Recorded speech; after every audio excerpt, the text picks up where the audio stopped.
what's up everybody? Welcome back to Brock Go Fast. Welcome back to another episode. Today, we're gonna do something that saves you money. Yes, we love to save money, right? I'm thinking for a second, we all love to save money. Have you ever gone and got wheels and tires put on your car, or got an oil change and they're like, we'll rotate the tires, blah, blah, blah. They do it. They don't do the TPMS relearn, so you don't really know if they're right, or they do it and it's quick because it's that easy and that cheap.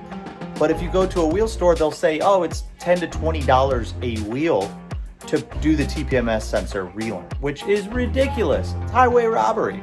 So today we are going to do the relearn on the 2023 Yukon Denali. Had the rotation done on the last oil change, 6 tube stuff. But I don't think they reset the TPMS. So lucky for you and for me, I'm gonna save us all some money.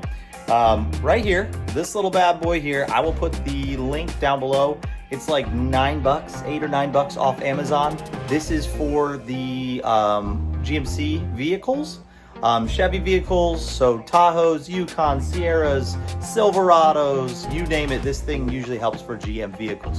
So I'm going to show you how to reset that, how to program it, how to look out for little key things, and GMC has made it actually quite easy for you, and anybody can do this. But first, before we get to it, hit subscribe, hit like, comment below, join the team, because we have a lot of fun here with the 2025 AT4X HD. We got the GMC Yukon Denali, and then the race car.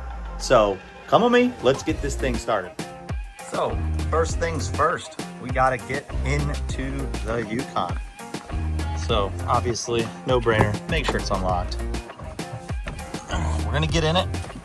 We do need to go ahead and start it. So we're gonna hit our start button here. Okay, what we're gonna do is use our little toggle here.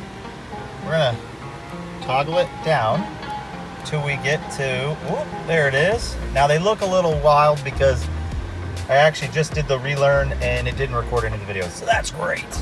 But you see here, you're gonna take this and you're gonna press it down and hold it. You hear the horn beep. Learning is active. So we're gonna take our tool here. There's a button.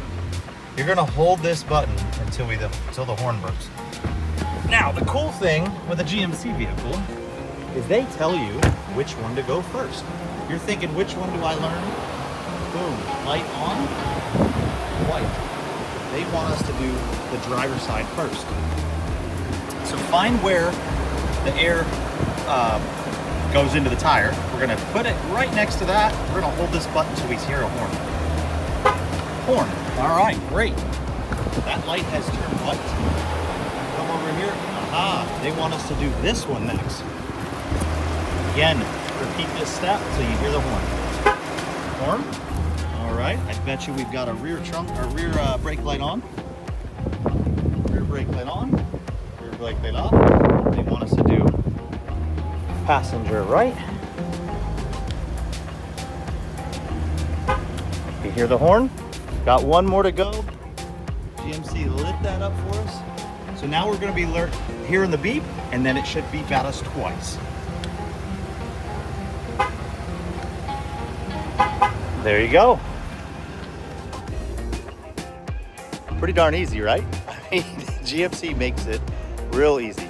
So now that we've done all four, let's go inside, make sure it at least has a reading, and we'll see what it looks like. All right. Key is not missing, so there you go. 37, 36, 37, and 53. It's a little weird, trust me. That one is not 53. All right, pretty cool, huh? Pretty easy. I mean, GMC made it really, really easy. You saw the numbers were all out of whack once I got everything done. Don't worry, yours will be kind of out of whack too, probably. All you have to do is drive it. Once you drive it and it starts to rotate a little bit, it'll send the message to the computer, letting you know what your real tire pressures are. And the cool thing is it should take maybe 2 to 5 minutes of driving, and it'll be all corrected of what it needs to be. But at least you know the top left is correct, the top right is correct, and it all matches what your tire pressures should be in that correct wheel. That way, if you've got one that's a little lower, you can air it up to match it to the other ones, and just keep an eye on where you are at all times. So pretty darn simple. Like I said, I'll put the link down below of the tire pressure monitor tool. It makes it real easy. Like I said, it's $8 to $10, and it's just gonna save you on the long run, because you might just have to do this every once in a while. TPMS sensors go bad every 3 to 5 years, so you might need replacements. They try to charge you big bucks for this, which is ridiculous. So hopefully this helps. Hopefully we'll save you some money. Let me know how it goes. If you have any trouble, I'm happy to answer it. I'm always answering stuff on here on Bronco Fast. So I appreciate it. Thanks for watching. Again, hit subscribe, hit like, comment, and we will see you on the next episode. Bronco Fast.